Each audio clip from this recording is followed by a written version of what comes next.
The Note 8, in my opinion, is probably the best phone of 2017, and I really think that this phone is going to contend even with phones that come out in 2018. This has been a fantastic device. I've really enjoyed the experience, and that's what I want to share with you guys, what my experience was like these last few weeks using the Note 8. I say that it's a fantastic phone, but it doesn't mean that it's perfect, but it is very close to being perfect, and it's, like I said, man, it's just been a great experience. I think it's the best phone of 2017. I should say Android. I know it's the best Android device that has come out this year. I still have yet to been able to touch the iPhone 10, and I plan to get that when that one comes out. So stay tuned for that review when it comes out, and I'll probably compare the two, because I think between the iPhone 10 and then the Note 8, those are going to be the two contenders, the top spot, the ones that are going to be the best of 2017. Let's go ahead and get into this review, and I'm going to start off with what I don't like about the phone, and it's really not going to be much. Probably my number one complaint is the glass back, and I know that there's reasons to have a glass back for wireless charging, all that kind of stuff, but the thing is that this becomes a huge fingerprint magnet. I cleaned my hands before this review, and just trying to be able to have my hands as clean as possible, and you can see it's still marked up. I had this Tech 21 case on it installed before I started this video, took it off so that way I could show you guys the phone not have a case on it. And look at this, it's got fingerprints everywhere. It's just one of those things to where if you don't have a case or a skin on it, it's gonna get pretty smudged up. Samsung did a better adjustment to where they put the fingerprint reader compared to what the Galaxy S8 and the 8 Plus had. On the 8 and 8 Plus, they had the fingerprint sensor right next to the camera. And so there was a lot of missed touches that I ended up having.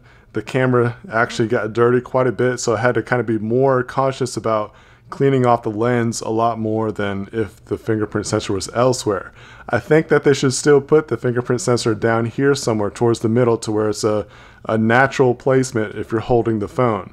You still have to kind of stretch up to unlock it, and you kind of get used to it, but still it would be so much better if it was down here towards actually the Samsung logo. That is pretty much the perfect spot for that. Two of the things that I try to do every time I get a new phone is I try to use the stock apps that it comes with. That includes the launcher and keyboard.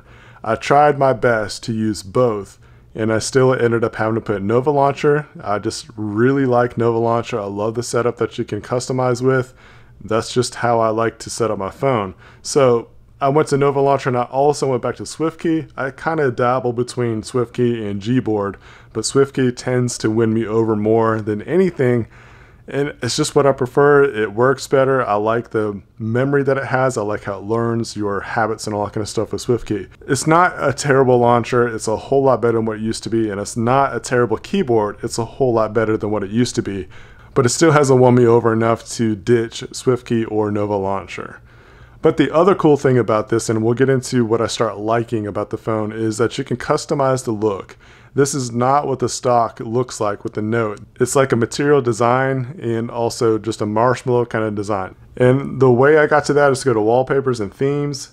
You type in the search, Android. You get quite a few options that way, or another way that you can do it is type in material, and you can start seeing some more kind of themes that I kind of like. You got material, pixel, just the stock Android kind of looks. And that's the cool thing about Samsung and what they've done with their themes, is that you can make it look the way that you want. And that's part of Android, is to be very customizable. The screen size is amazing. I love it. It's one of the best screens I've ever viewed any kind of content on with. So let's go ahead and just open up one of my videos, and I'll actually, whoa, that was Casey looking crazy right there. But let's go to my video so that way I can still monetize this video and not get in trouble for any kind of copyright material. So let's go to, let's see, the first impressions of this phone. That'll work. So you turn this around, and we'll skip the ad in a second. And you got these bars here, but there's things that you can do to help make it look bigger, and it kind of crops it out. So it's a really cool experience. If there's videos that have the actual right ratio, it looks fantastic. You know, you can't tell too much like with this video that it's cropped out to where it's at, but it looks really, really cool. Another thing I don't like about this phone is the Bixby button. It gets on my nerves. I accidentally touch it quite a bit. I ended up having to turn it off. And I still just haven't got used to Bixby. It's not something that I look to try to use. I'm so used to using the Google Now features, Google Assistant. It's just, I just haven't become accustomed to it. Even the amount of time that I've had the Galaxy S8, the 8 Plus, and the Note 8, I just can't get used to using it. And having a dedicated button there just doesn't help, and especially when you accidentally press it on a regular basis. As far as like speed and performance, it's done really well. Multitasking is great. I mean, you're able to do so much with this phone. It's just ridiculous, the amount of features. Like there's almost like no way to cover every feature, and keeping a video short. This isn't going to be a short video, but it's definitely not going to go into every single detail that a Note can do. It's just amazing what these Note devices are capable of. It's just ridiculous. So over here you got your edge panel, and what I like to use this with is if I want to do like some sort of screen capture or screenshot and things like that without using the Note pen. And you can do that by doing a rectangle. You got all this here, hit done. And then you got some options here. You got Bixby Vision, you can draw on it, share it, set as, and save. So there's just really cool features like that. I like using the edge panel for those kind of shortcuts. I tend to don't really even use the shortcuts to my contacts. That just seems to be the smart select kind of stuff without actually using the S Pen. Is a great way to get around some of that stuff. So let's go ahead and talk about that S Pen real quick. It has got some really cool features. My favorite is the smart select with the S Pen because it just kind of makes it nice and easy. So we just drag out a spot. And this is really great for management. It's great for pointing out errors, or if you need to add something. It's just a great tool to have. Like, let's say that there's a blemish on this photo right here, or we just need to correct something, like make this guy darker, or you just open that up and you say, hey, I want to correct that spot on this part of the screen, or something like that. If one of my writers has an error, a spelling mistake or something, I can circle the word and just tell them to edit that part or take that part out. So many different options that you can have with the S Pen. It's just really cool stuff. You can create notes, view all notes. You got the smart select, screen write. The screen write is just a quicker way to get to the writing on the screen stuff. That's probably the quicker way to do it if you wanted to, but again, you got options. You got live message, which is just a fun way to write a message. You can say, hello, it looks really cool. You got Bixby Vision, translate, coloring, magnify, and glance. I mean, it's just crazy how much options you have, and it doesn't really end there. If you have your screen locked, open up your S Pen, you can start to write on the screen some kind of memo or reminder. And you can set it to your wallpaper if you wanted to right away, so that way whatever you wrote down you won't forget. It's just a powerhouse. It's amazing what this phone can do, and just the capabilities, the functionality that you have with it. Other cool stuff. I mean, the Fingerprint Reader, it works really well. It's not been an issue so far, except for this finger. It seems like I have the biggest trouble using my left hand. It's probably not going to do it for the video, but I've had better luck using this hand versus my left hand.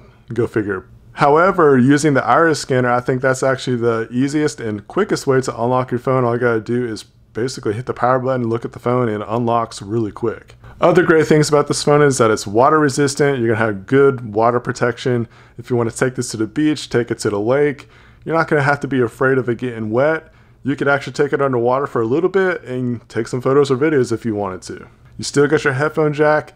The speakers are not the best. That's the thing that kind of drives me nuts about Samsung phones. Like, they seem like they're just really high pitched, that they got this loud tone to it. And then you got the iPhone 8 Plus that just came out, and it's got front speaker that sounds really good. It's got this nice stereo experience. Samsung needs to take notes from the iPhone in that regard at least. The speakers on the iPhone 8 are so much better than what's packed into this guy right here. It's not like this horrible experience, but when you compare the two, it's just night and day with what the quality is like. Gosh, man, I wish I could go into every detail. And I guess the last thing that I'll talk about is the camera. You have a shortcut that you can double press the power button to quick launch it, and you can keep that on if it pops up. and it looks really good. It's probably one of the best cameras. Again, it's going to be one of those things that you're going to have to compare the iPhone 10 to the Note 8, and these two are going to go head to head. It's going to be such a close battle. It's going to come down to just nitty-gritty opinions. The photos look great, the video looks great. I mean, I'll show you my unboxing video, the first impressions of the Note 8. I walked around kind of like in a vlog kind of style using the Note 8, and you can see what some of the quality was like. The sound recording is really good. So this definitely makes a great vlogging camera if that's something that you're looking to use. And the other cool thing about this is that you got so many features built in within the camera. You got auto, you got pro features, panorama, slow motion, hyperlapse, food, viral shot. You can go to their store and download some more options. Animated GIF, rear camera selfie, sport shots. You got top free, top paid, new ones. I mean, it's gonna be updated. It's just awesome how much features that comes with the Note camera, and that's something I look for, and that's something I kind of get frustrated with the Google camera. You still got to go to the Play Store and download stuff so you can do certain features. A camera app, especially with these price tags that these phones are coming out with this year, must have fully loaded devices. At the very least, fully load your camera, because people love the cameras on a phone. The Note 8 is an expensive device. I made a video how I actually got the Note 8 for under $500, and there's still ways to be able to cut the price tag on the Note 8 so you don't have to fork out close to $1,000 for this phone. Is it worth $1,000? I lean towards yes. I don't like spending that much money on a phone, but like my friend David Tapino, he made a great point, is that we use our phones all the time. Probably use it more than a computer at times. So, I mean, I don't know if that justifies the price tag, but it's a premium price and you're getting a premium device. I highly recommend this phone. If you can find ways to get the price tag lower on the Note 8, it makes it such a worthy device to get.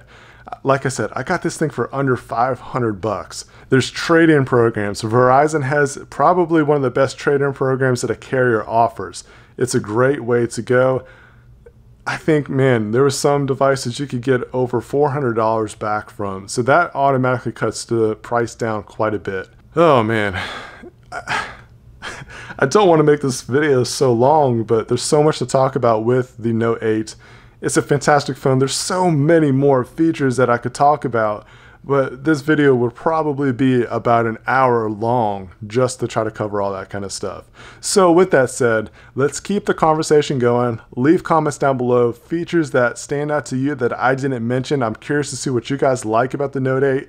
Do you have one? Are you looking to get one? What kind of questions do you have? Let's nail it out down in the comments, or hit me up on Twitter, Facebook, any of the social media networks. I'm on it.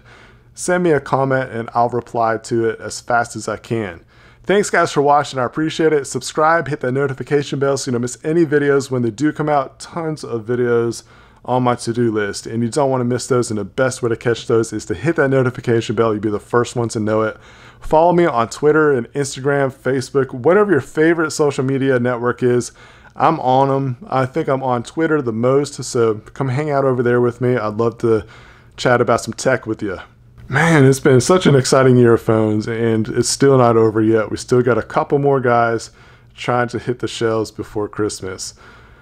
Oh man, it's also been a pretty expensive year too, but it's been a fun year of tech, that's for sure. Alright guys, I'll catch you later before I start rambling on about other stuff. Have a good day.